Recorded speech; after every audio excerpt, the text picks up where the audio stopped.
Buenas noches. ¿Qué seudónimo quieres que utilicemos al principio de la conversación? Pues mira, me gustaría uno que es Marcelo Gómez Moñetes. Vale, bueno, arrancamos en la orilla del mar. Nos vamos a despedir después en un faro. Siempre os pregunto al principio por vuestra relación con el mar. ¿Cuál es la tuya?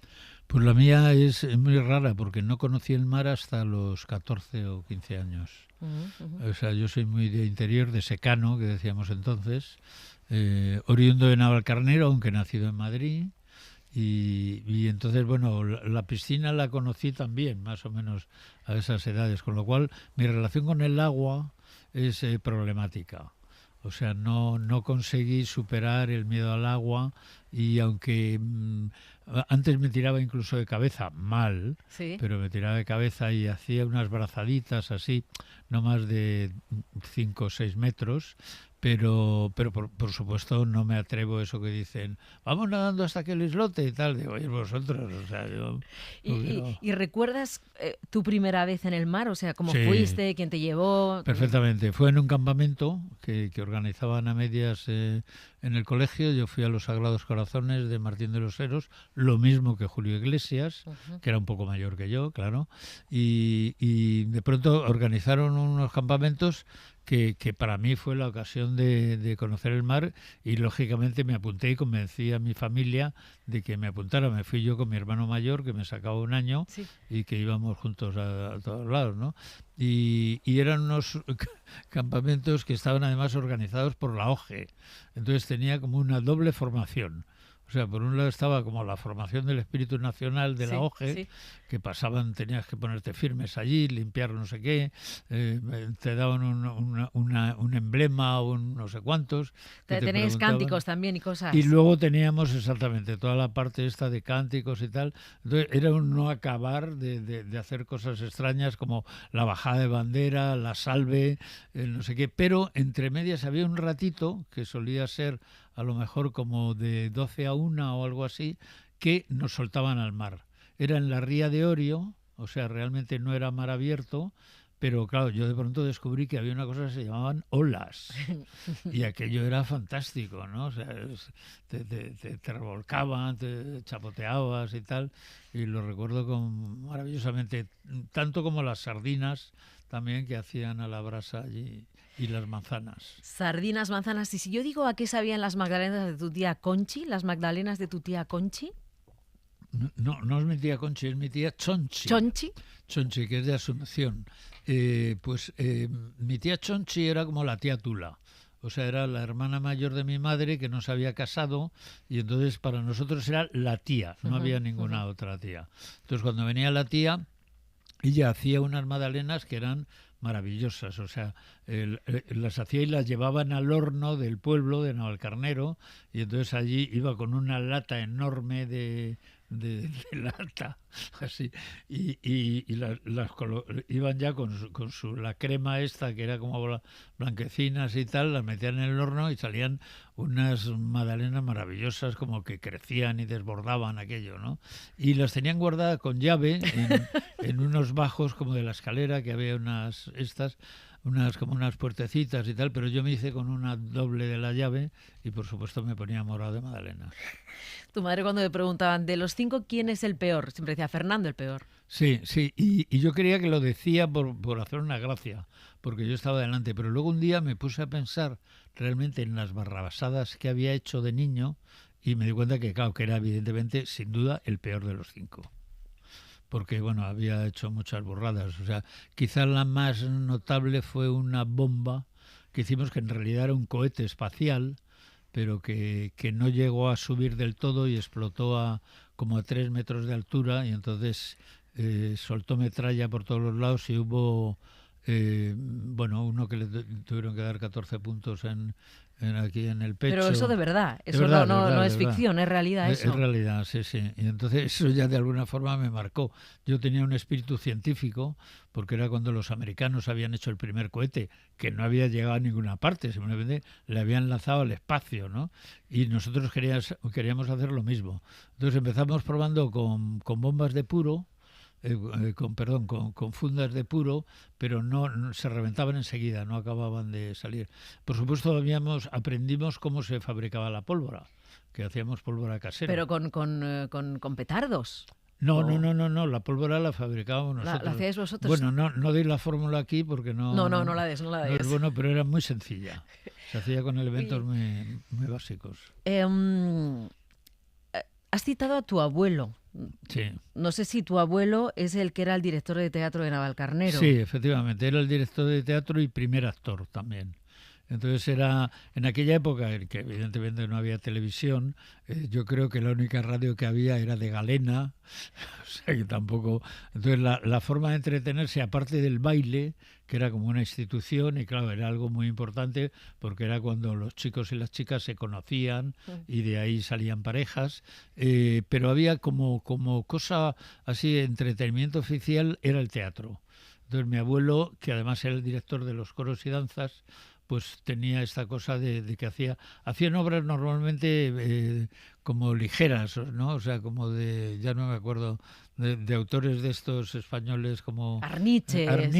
Arniches era el maestro, y había otros menores, ¿no? De hecho, había un montón tengo algunas obras guardadas, porque mi abuelo, claro, las tenía allí y las coleccionaba, eran como unos libritos muy pequeñitos, y eran entremeses y cosas que a lo mejor duraban 15 o 20 minutos y hacían varios, ¿no? Y siempre hablaban de cuando hicieron por fin una obra seria, que era La muralla, no me acuerdo qué nombre de escritor importante, y todos decían, bueno, cuando hicimos La muralla. Ese es el primer recuerdo que tienes vinculado a... Es que claro, no te quiero decir la interpretación, pero algo relacionado con el cine, el teatro, es tu abuelo. Es tu abuelo y esa etapa. Claro, vale. Claro. O sea, sí, mi madre siempre me contaba cosas de mi abuelo, no me decía que cuando hizo el último mono, que yo creo que era una obra de Arniches, y decía que salió de pronto con un mono en la... Sí, silencia tranquilamente el móvil. Es un ser que se me ha olvidado. Decía, no, estábamos allí el día del estreno del último mono, y entonces veo a mi padre que sale con un mono de obrero y tal, porque dentro de lo que cabe yo soy de las familias pudientes de Navalcarnero, ¿no? Y entonces sale mi abuelo con un mono de trabajador y con un churro en la boca y tal, ¿no? Entonces era, digamos, o sea, efectivamente era el director del teatro y seleccionaba las obras y todo eso, pero se reservaba también para sí papeles. El papel protagonista. Vale, tú has hablado muchas veces de los 400 golpes, como la peli que marca ese punto de inflexión en el que piensas que quieres dedicarte a esto, pero yo tengo una peli anterior. Es la peli de Tarzán y la Fuente Mágica, 1949. Vamos a escuchar un fragmentito. Se oye mal porque es de hace 1000 años. No temo al peligro. Lola también, Miss. No, mujeres. ¿Y qué hacer? ¿Quedarme aquí? No, yo ir contigo. Tarzán ha dicho no mujeres, y eso quiere decir no mujeres. Jane llevarse a Lola. Ir a casa en árbol. Guerreros Nagasi acompañar. ¡Ja! Lola ir con Jane. Ayudarse las dos. Antes tengo que hablar con Neil. No quedaría por dormir en mi hamaca. No, Neil. ¿Esta es una de las primeras pelis de las que tienes recuerdo? Posiblemente la primera que recuerdo haber visto. Y la vi con los tíos ricos que nos invitaron de pronto al cine, y claro, me causó un impacto tremendo, ¿no? Era una película en blanco y negro con el que hacía de Lex Baker. No era Lex Baker, era el anterior, el que fue campeón de natación. No me acuerdo ahora del nombre, y que se volvió loco al final y hacía el grito de Tarzán porque se creía Tarzán, ¿no? Entonces, claro, esta es la primera película que yo vi, y entonces, por lo visto, cuando volví a casa, mi madre dice que me subí encima de la mesa de la cocina y empecé a lanzar cuchillos allí a todos los lados, ¿no? Y es que efectivamente me impresionaba mucho, sobre todo las luchas con el cocodrilo debajo del agua, y luego la mona Chita, esta me parece que se llamaba, Sí, Chita. y la mujer Jane, exactamente, que hablaban como los indios, ¿no? Sí. Pero fíjate, también es que tú has vivido la llegada del cine como una que se hace popular, ¿no? ¿Has visto eso de ir al cine una vez Sí. cada cierto tiempo cuando te lo permitían tus tíos ricos, luego a ir una vez por semana y hasta cosa del cine como acto colectivo, Sí. que también tardaste, porque al principio no ibas con un grupo de colegas, pero es verdad que es que tú has visto cómo el cine llega como método de entretenimiento total. Sí, el cine además, bueno, o sea, nosotros íbamos al pueblo, a Navalcarnero, en los veranos, ¿no? Entonces ahí ponían una película, había 2 cines, Sí. el Marirrosa y el Nacional.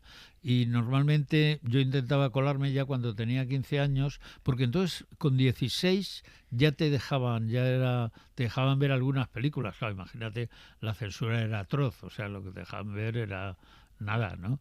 Pero el problema es que en el Nacional el que cortaba las entradas era mi tío Paco, y entonces, claro, me decía, ¿tú qué haces aquí? Fuera. Pero en el Marirrosa conseguía entrar. Pero luego, sobre todo, recuerdo en Madrid los cines de programa doble. Y recuerdo la primera vez que fui solo al cine con mi hermano, que nos dijeron, venga, iros al cine. Y entonces vivíamos en Menéndez Pelayo, enfrente del Retiro, veíamos la jaula de los monos y los cervatillos por allí, Bambi.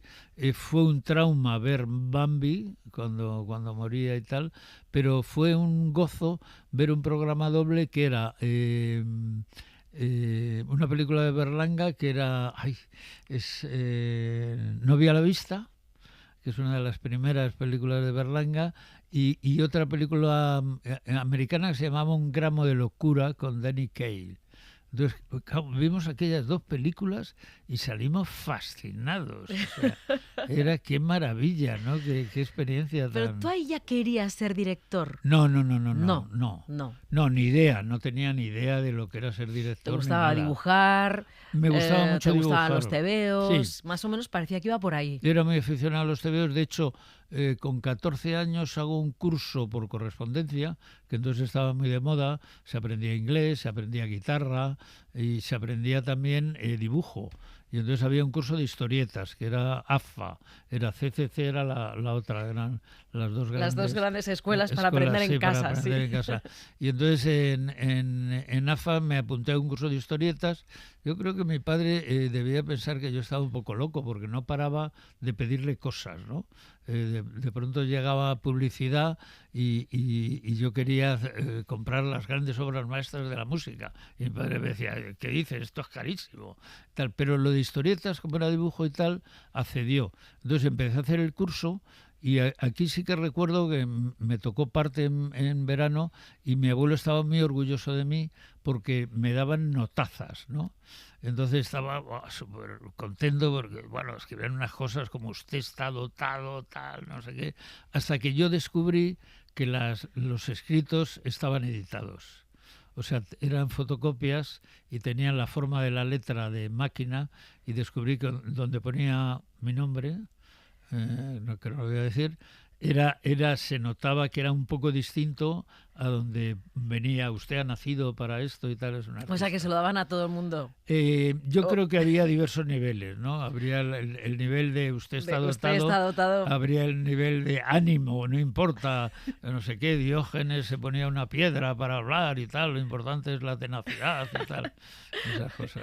Y no sé quién te da tu primera Super 8, cómo consigues una cámara de cine para rodar aquel corto que grabas con un colega. Con un colega no, con 9, o sea, con 9 colegas. Forma una productora, que son 10 chicos del colegio, entonces cada uno pone 25 pesetas, 5 duros, y compramos la película que valía 250 pesetas y estaba incluido el revelado. Entonces rodamos una película que era estilo Antonioni, porque en aquella época yo ya fui a la primera sesión de la Filmoteca Nacional, que eran un día a la semana, y empezaron con el ciclo de Antonioni. Sí. Entonces yo me vi todas las películas de Antonioni con 16 años, con otro amigo que fue el actor de la película. Entonces liamos a la gente, hicimos una productora y les convencimos que se invertían ahí.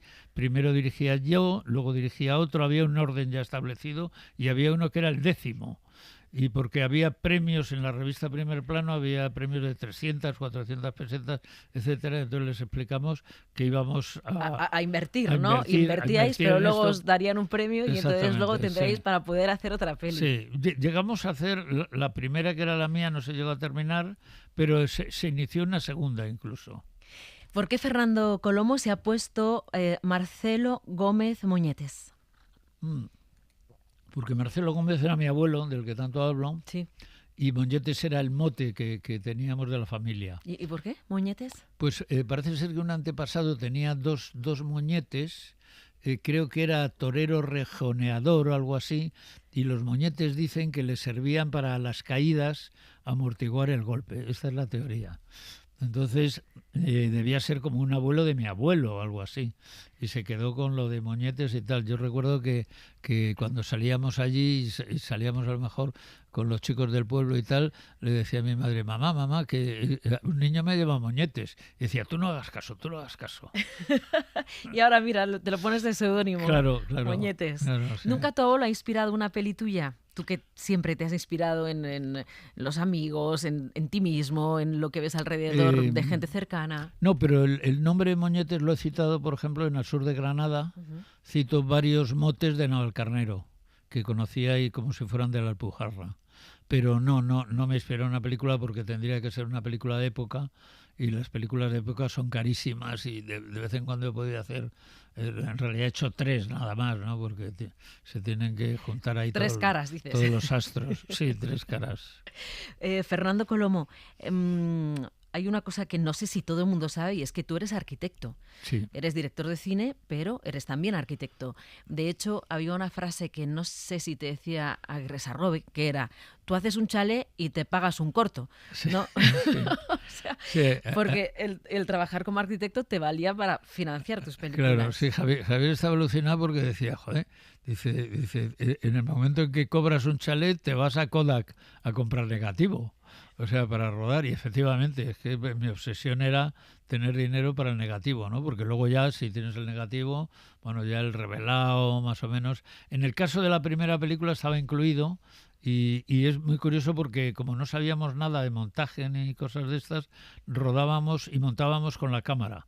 O sea, rodábamos el primer plano y cuando pasaban 15 segundos, que era lo máximo que daba la cuerda, porque era de cuerda, o sea, era una camarita que era, nada, como una cajita, así, con una especie de objetivo súper sencillo, y le dabas cuerda, y esa cuerda te duraba 15 segundos. Entonces todos los planos estaban ensayados y medidos, y duraban 15 segundos. Entonces cuando ya se estaba terminando, el actor se quedaba quieto, clac, y rodábamos, luego el siguiente plano empezaba como desde otro ángulo, empezaba quieto y ya se movía, ¿no? Ay, Fernando, ¿cómo recuerdas esa etapa? Que la verdad es que te brillan los ojos cuando la recuerdas. No sé si por la ilusión, por la emoción, por pensar que todo era posible, por ir pensando en esos primeros 15 segundos y luego otro plano de 15 segundos. Sí, hombre, yo recuerdo que cuando rodé mi primer plano, que además en vez de mirar por el agujero del visor, miré por un tornillo que había, y entonces el dueño de la cámara me dijo, no, es más arriba. Entonces, claro, la emoción esa no me la quita nadie. Y cuando vimos mi amigo el actor, que es Esteban García Brea, que ahora es compañero mío, vecino mío, y nos tomamos las cañas los sábados, cuando fuimos a recoger el negativo revelado, porque era reversible, era lo mismo que tú habías rodado, se revelaba, y en la calle nos pusimos a desenrollarlo y dijimos, se ve. Hemos grabado algo, hemos rodado de verdad. Sí. Ese también fue otro momento muy emocionante. Hay una cosa que me gusta mucho de tu cine, y es que el espectador nos sentimos muy identificados por tu forma de ver el mundo con bastante perplejidad, ¿no? O sea, lo que a ti te causa perplejidad lo transmites muy bien al espectador. En eso es muy fácil que nos sintamos identificados. Por eso nos reímos, nos sonreímos, también pensamos. O sea, esa forma de mirar el mundo con tu curiosidad, pero también con tu perplejidad, sí, ¿no? Ante, sobre todo, muchos cambios que están pasando. Sí, por ejemplo, Joaquín Oristrel, con el que he trabajado muchas veces en guión, y que ha sido mi co-guionista durante mucho tiempo y todavía espero que lo sea alguna vez más, siempre me decía, tú haces siempre la misma película, que es la del marciano, que es como uno que llega, se mete en un sitio que no conoce y va como asombrando y descubriendo todo un mundo, ¿no? Y efectivamente, claro, mi primera película se llama Tigres de papel, que es como una introducción al marxismo. Sí. La segunda se llama ¿Qué hace una chica como tú en un sitio como este? O sea, sí. Ya está claro y tal, y así en ese plan, ¿no? Y ya hice una película con Miguel Bosé, que es El Caballero del Dragón, que realmente era un marciano. Bueno, en eso estaba pensando. No quería citar esa película porque creo que le tienes mucha manía porque fue un fracaso de taquilla y entonces te quitaba hasta el sueño, pero es verdad que el argumento es del marciano que hace Miguel Bosé. Claro, no sé si ahora ya esa peli igual sería costumbrista. Era un extraterrestre. No, ya lo he superado y sin necesidad de ir al psiquiatra. Bueno, hay una peli un corto que he traído antes de Tigres de papel, que es Pomporrutas imperiales, y hay una escena maravillosa que también demuestra cómo es el cine de Fernando Colomo, porque lo que vamos a escuchar, creo que no sé si lo viviste tú o lo vivió un colega o cómo fue, aquí aparece Carmen Maura, que yo creo que se vincula mucho a Carmen Maura con Almodóvar, pero el descubridor, quien apostó por ella por primera vez fue Fernando Colomo. Vamos a escuchar un fragmentito del corto. Si me dices un título concreto, a lo mejor es más fácil. Ah, sí, claro. Madame Bovary. Madame Bovary. Bovary, sí. Un momento. Señor Requejo. Sí. Ese señor que quería un disco de ópera. Madame Bovary. ¿Madame Bovary? Sí. A ver, vamos a ver. ¿Usted quería Madame? Bueno, quería usted un disco de ópera, Madame. Ah, sí, Madame Bovary. Bovary. ¿No será Butterfly? Butterfly, sí, perdón, es que soy muy despistado. Bueno, que no tengo mucha ópera, pero me parece que puedo complacerle. Esta naturalidad, ¿no? Esta gente corriente, esto que nos podría pasar a cualquiera. El que me da un disco de ópera así, Madame Bovary, no, perdón, Bovary, querrá decir Butterfly, así eso.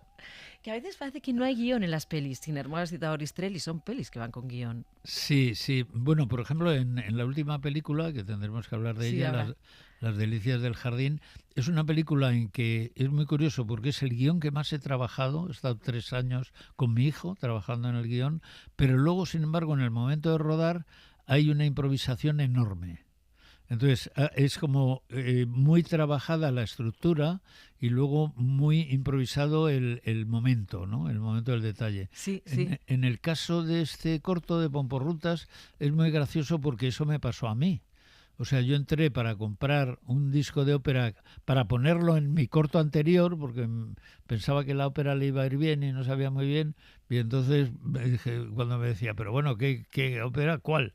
Y yo, lo primero que me vino a la cabeza, que fue Madame Bovary. Bueno, sí, has citado Las delicias del jardín, que es tu última película, que está a punto de estrenarse. Es una peli que haces con tu hijo, con Pablo. Habéis escrito el guión a 4 manos, pero ¿esto qué significa? ¿Cómo os habéis organizado escribiendo un guión a 4 manos? Pues la verdad es que ha sido de una forma muy natural, porque vivimos juntos, o sea, y es una historia de un padre y un hijo que viven juntos, con lo cual escribimos un primer guión muy rápido. Pero fue idea tuya. Hacer una peli de pintores, de padre e hijo, fue una idea tuya, del padre. La primera idea sí, pero enseguida entra mi hijo. Bueno, Fernando Colomo, vamos a irnos a un faro. Dime con quién te gustaría estar, encontrarte, reencontrarte, solo, acompañado, y qué canción estaría sonando. Jope, pues no lo sé, o sea, quizá encontrarme con viejas amigas de los primeros tiempos, como Carmen Maura o Kitty Mamber, por ejemplo. ¿Ya intuyas que van a ser tan buenas actrices? Sí. O sea, Carmen, desde luego, y Kitty igual, ya sabíamos, ya por los cortos que hacíamos. O sea, ya sabíamos, y en Tigres de papel, Carmen está enorme, ¿no? Enorme, o sea, es decir, se mueve con una libertad, soltura, una naturalidad y tal que nunca se había visto, ¿no? Y canción, pues quizá... Hombre, el tópico sería que hace una chica como tú en un sitio como este. Podría ser, pero también... Yo soy de la generación de los Beatles, ¿no? Cualquiera de los Beatles me encanta. Eleanor Rigby creo que te gusta mucho, ¿no? Eleanor Rigby es una maravilla, sí. Bueno, pues aquí te dejamos con Kitty Mamber, con Carmen Maura, y que suenen los Beatles, por ejemplo. Venga. ¿Vale? Fernando Colomo, ha sido un placer esta conversación. Muchas gracias por haber estado en El Faro. Gracias a ti, Pana. Ha sido un placer para mí. Buenas noches.